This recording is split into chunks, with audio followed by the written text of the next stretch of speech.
Om Shanti. Bienvenue sur la chaîne Ashram. Aujourd'hui, je vous présente un ashram dans le Gujarat, celui de Sant Ramanuja Ashram. C'est un ashram merveilleux au bord de la Narmada, rivière sacrée.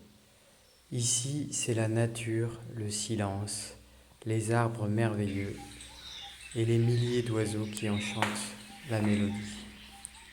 Les bords de la Narmada sont réputés pour être un lieu spécial pour pratiquer la sadhana, la pratique spirituelle. Ici, l'emploi du temps est très relax. Chaque sadhaka est invité à suivre sa discipline personnelle. Un petit peu de service est demandé, comme éplucher les légumes ou balayer les contours du temple. Voici le temple, une structure tout à fait traditionnelle. Ici, on retrouve une cérémonie très rituelle et très traditionnelle avec les instruments traditionnels. C'est agréable car d'habitude, ces instruments sont remplacés par Je vous présente maintenant un point important de la Goshala.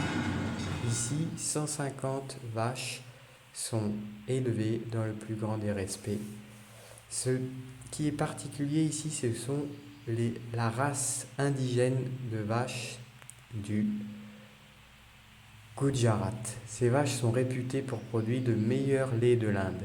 On les reconnaît avec cette bosse sur le dessus du dos et une hampe sous la gorge. Elles sont magnifiques. Elles sont ici prises en charge par les babas qui prennent grand soin dans le plus grand respect et un contexte paisible. Voici le chef de la Goshala. Ici, pas de machine, on trait les vaches à la main.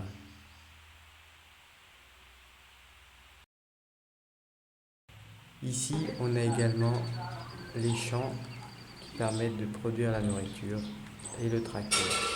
C'est un ashram assez riche. Voici le précieux lait récolté.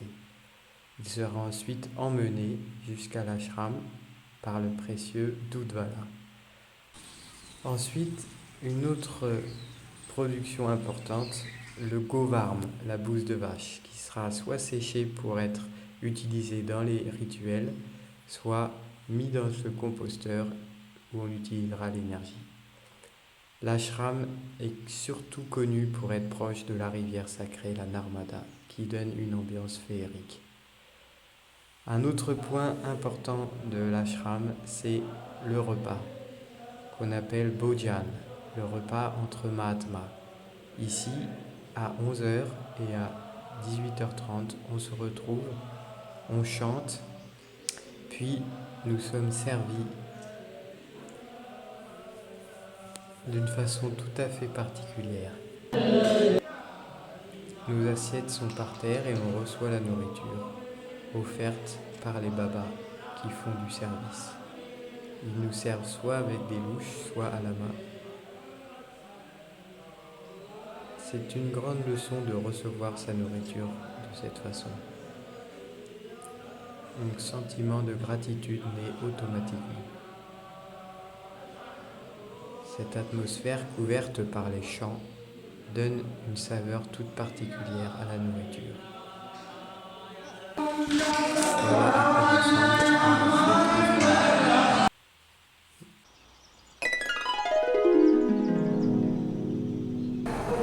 On trouve des pratiques comme le Hatha Yoga, la salutation soleil face au fleuve, mais aussi toutes les autres sortes de sadhana comme le yajna, le sacrifice fait au feu en récitant des formules védiques sacrées.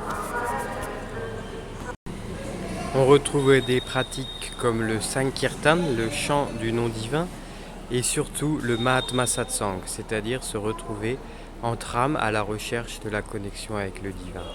Voici mon endroit favori pour méditer dans l'ashram. Je suis reparti plein de bonnes vibrations. Merci pour regarder, n'hésitez pas à vous inscrire. Et si vous voulez plus d'informations sur les voyages en Inde, allez sur le site yogaenluberon.com. À très bientôt.